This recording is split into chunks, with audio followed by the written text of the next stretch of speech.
چاند کا پراسرار رخ اور عالمی خلائی دوڑ، شارق علی، ویلیو ورسٹی۔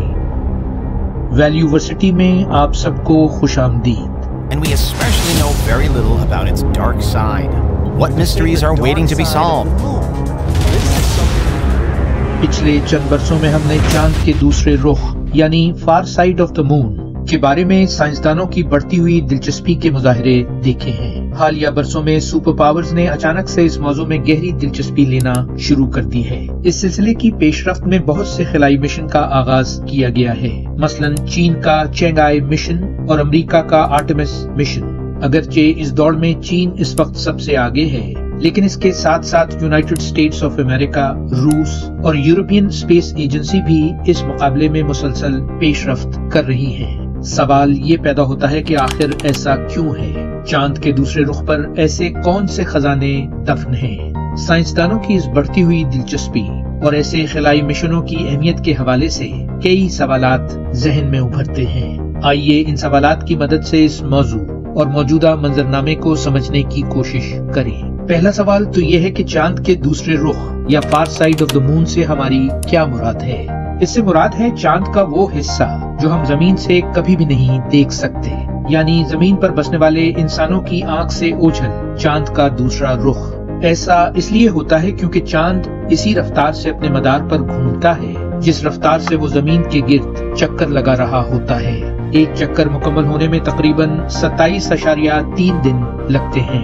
ایک رفتار سے گھومنے کی وجہ سے ہم ہمیشہ چاند کا وہی حصہ دیکھ پاتے ہیں جسے قریب کا رخ کہا جاتا ہے۔ دور کا رخ ہم انسانوں کے لیے ہمیشہ اوجھل اور ایک گہرا راز رہا، جب تک کہ 1959 میں ایک سوویت خلائی جہاز نے زمین پر دوسرے رخ کی تصویریں ہمیں بھیجی۔ اب ہم جانتے ہیں کہ قریب کے رخ کے برعکس، جس پر بڑے بڑے سیاہ دھبے موجود ہیں جنہیں ماریا کہا جاتا ہے، دور کے رخ پر بہت سے گڑھے زیادہ موجود ہیں اور ماریا بہت کم۔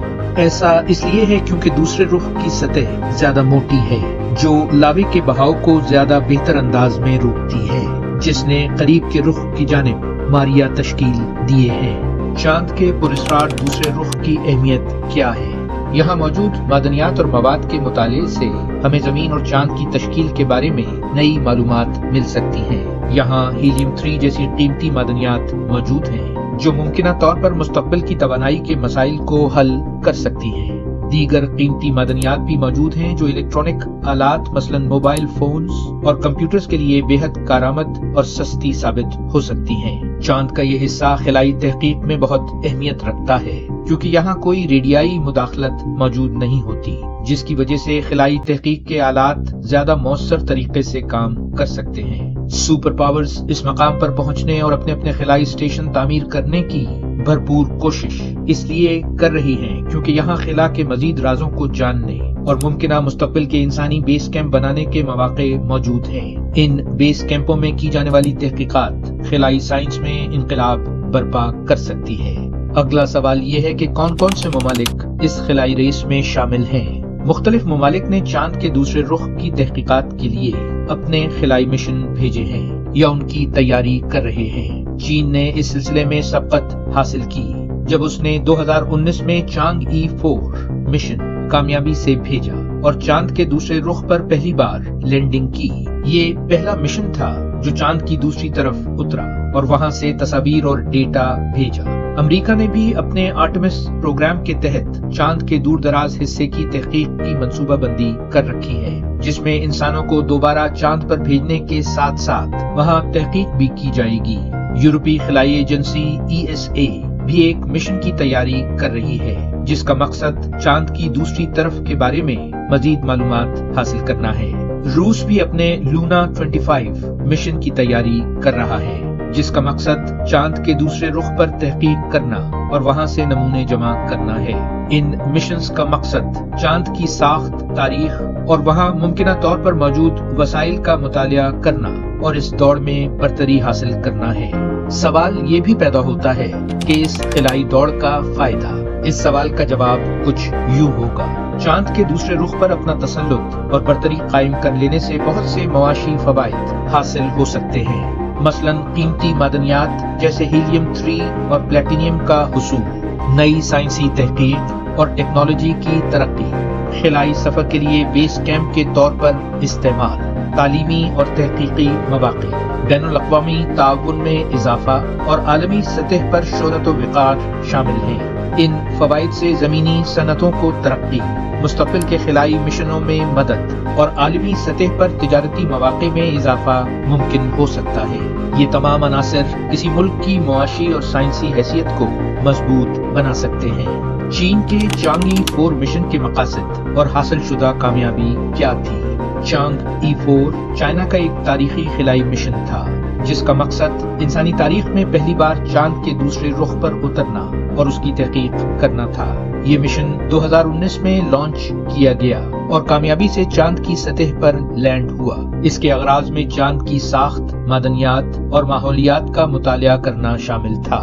چانگی 4 نے چاند کے دوسرے رخ کی تصاویر اور ڈیٹا واپس بھیج کر تاریخ رقم کی۔ اس مشن نے نہ صرف چاند پر پودے اگانے کا تجربہ کیا بلکہ وہاں سے پہلی بار چاند کے تاریک رخ، جو چاند کے دوسرے رخ کا غلط نام ہے کیونکہ دوسرا رخ بھی اتنا ہی روشن ہے جتنا کہ سامنے نظر آنے والا رخ، کی قریبی تصاویر بھی فراہم کی، جو سائنسدانوں کے لیے ایک بڑی کامیابی تھی۔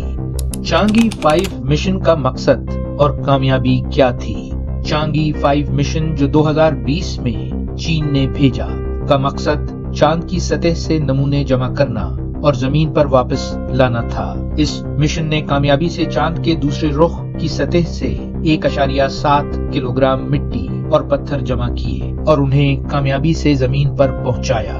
یہ 1976 کے بعد پہلا مشن تھا جس میں چاند سے نمونے کامیابی سے واپس لائے گئے۔ اس مشن نے نہ صرف چاند کے جغرافیائی اور کیمیائی تجزیے میں مدد فراہم کی بلکہ چین کی خلائی صلاحیتوں کو بھی عالمی سطح پر منوایا۔ اگلا سوال یہ پیدا ہوتا ہے کہ چین کا چینگائی 6 منصوبہ کب مکمل ہوا اور اس سے کیا کامیابی حاصل ہوئی؟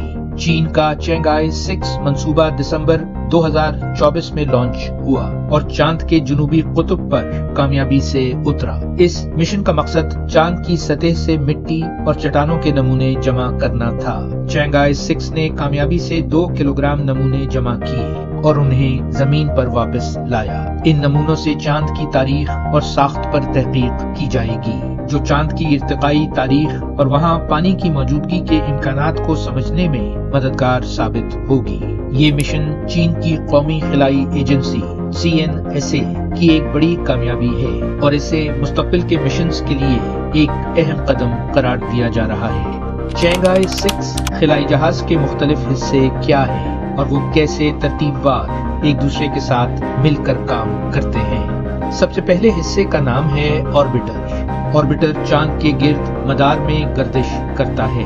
یہ چاند کی تصاویر لیتا ہے اور زمین کے ساتھ مواصلات برقرار رکھتا ہے۔ دوسرے حصے کا نام ہے لینڈر۔ آربیٹر کی معلومات کی بنیاد پر لینڈر چاند کی سطح پر اترتا ہے۔ لینڈر میں موجود سائنسی آلات چاند کی سطح کا تجزیہ کرتے ہیں اور مٹی اور چٹانوں کے نمونے جمع کرتے ہیں۔ تیسرے حصے کا نام ہے روور۔ لینڈر سے نکلنے کے بعد روور چاند کی سطح پر حرکت کرتا ہے اور مختلف مقامات سے مزید نمونے اکٹھے کرتا ہے۔